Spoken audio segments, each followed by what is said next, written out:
I would like to talk about the fish campaign in and around hydropower plants at 2 case studies. But first of all, I would like also to mention my 2 co-authors, that is Neil Scholzel and Lisa Wilmsmeyer.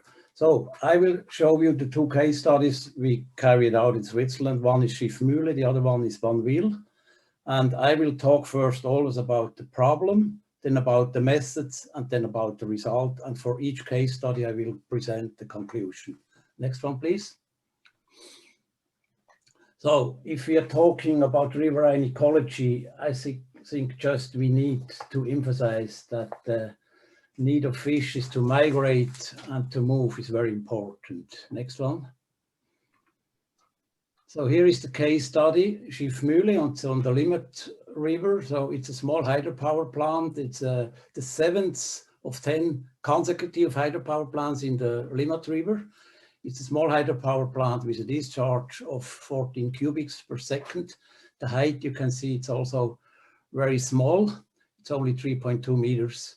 And we have an upstream migration facilities that we were checking and the downstream migration facility here. So we wanted to know what is the exchange of fish in the upstream and in the downstream direction. So now I don't see if you see the arrow, probably not. My mouse, you probably don't see it, but we have the fish ladder is consisting with 2 different fish passes. So first we have a vertical slot entrance and then we have a nature-like pass. And we wanted to know which entrance is used by the fish and what is the overall success going upstream. And for the downstream migration, there is an angled horizontal guidance structure with a 20 millimeter clearance entering into a bypass with a pipe, and we will see this pipe later. Next one. So what were the questions here? So the first question was, what's the efficiency of the fish pass for downstream migration? What is the efficiency for upstream migration? Do fishes have, the ones going upstream, a preference for one of the entrance? And what is the passage time? So for this, we tagged with pit tags 3,087 individuals. So it's quite a big number out of certain fish species. And we had an observation time from September 2017 till February 2020. Next one, please. So here is just the method we were using, pit tagging. Here you can see a bleak with a small pit tag, 12 millimeters for the small fish, 23 millimeters for the big fish, and you can see a pit tag antenna. Next one. So here is already the result of the upstream migration.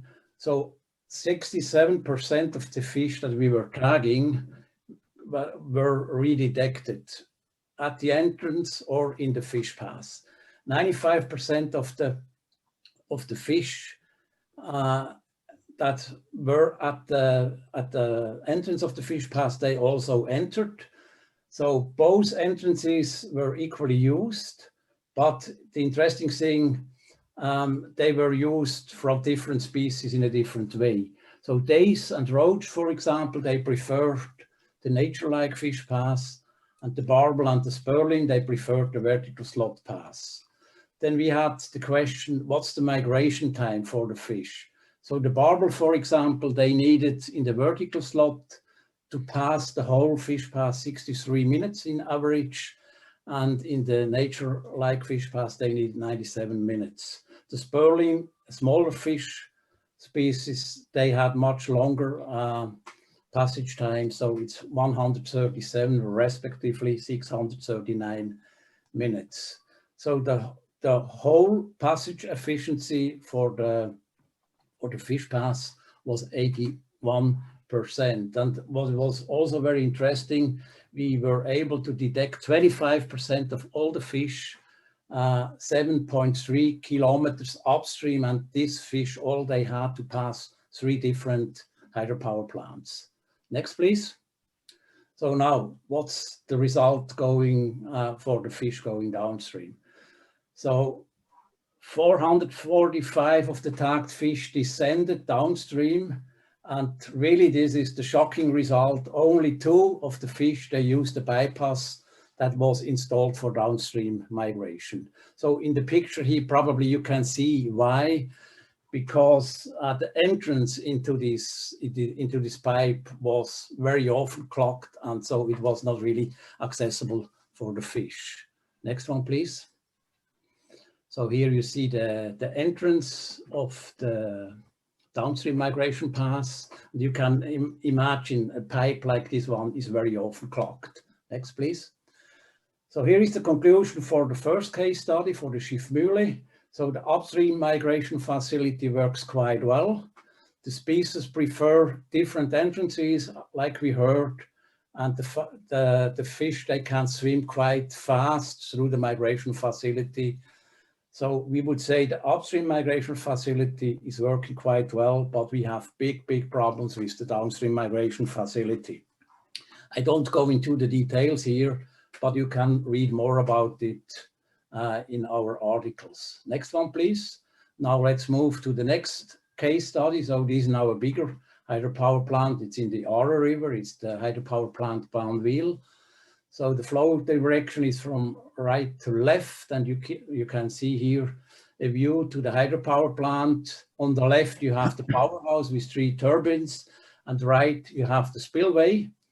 And we installed here 15 different antennas. So we were also using PITag antenna, but only in the fish pass, and all the rest, the detection was done with radio tracking. So with radio antenna and with radio transmitters for the fish. So we had here 13 different antennas, underwater or Yagi antenna, that were detecting the fish. And you can imagine you get a lot of signals. On one single reader, maybe wired with 2 antennas, within 2 weeks, sometimes we had 1 million detections. So it's really big data you have to deal with. Next one, please. So what were the questions here? So we wanted to know what is the migration corridor of the fish, which direction do they go? Do they use the bypass, the spillway, or the turbine? What's the survival rate if they go through the turbine? And what is the migration distance of the barbels in the Aare River, so the home range we would like to quantify. Next one. So here is the method again we were using. So we were using radio transmitters. You can see a nice big Yagi, 6-element Yagi antenna. Fish got PITag, they got a radio tag. And we had this one with the yellow arrow. So it's the big tag. It's a very nice tag because you have sensors on this tag. So we were using depth sensors and temperature sensors. Next one. So here is a barbel, how it is looking like when it's tagged. You see the antenna is outside of the body of the fish and the transmitter is in the body cavity. So we will see these fish again, at least the signals we got from these fish. Next one, please.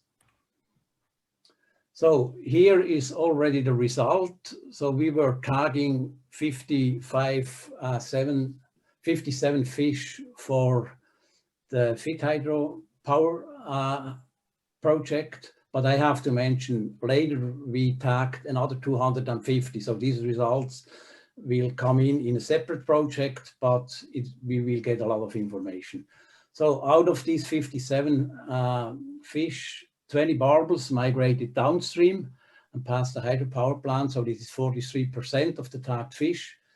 The result, very interesting. 19 of them, they used the turbine passage and only 1 was using the spillway.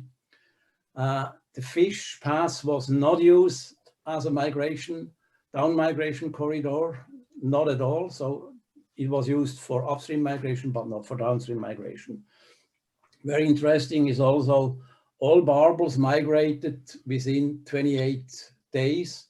However, 70% of them migrated downstream after being released within 2 days.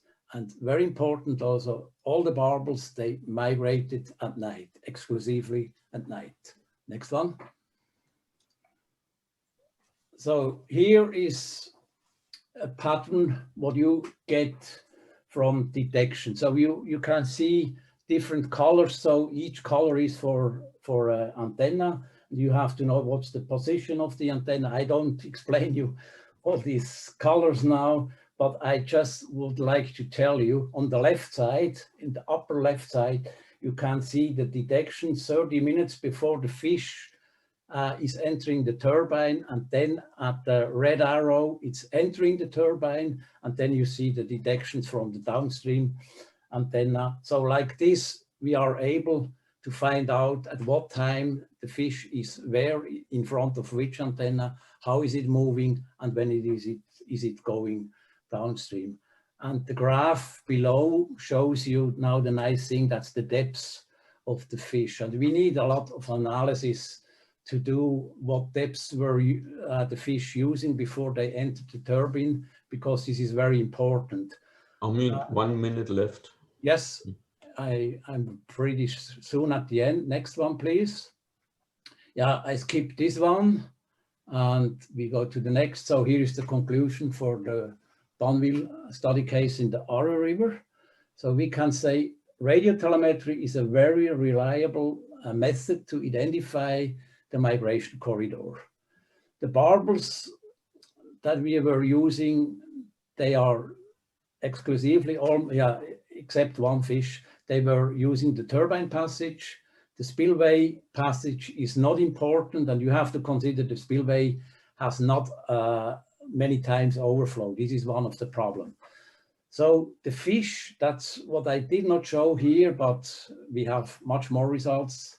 The fish, they are using high depths before they enter the turbine, and this is an acclimation depth. This acclimation depth is a problem, but we need more data on that, but we will get this more data analyzing the next 250 fish that we still have to analyze.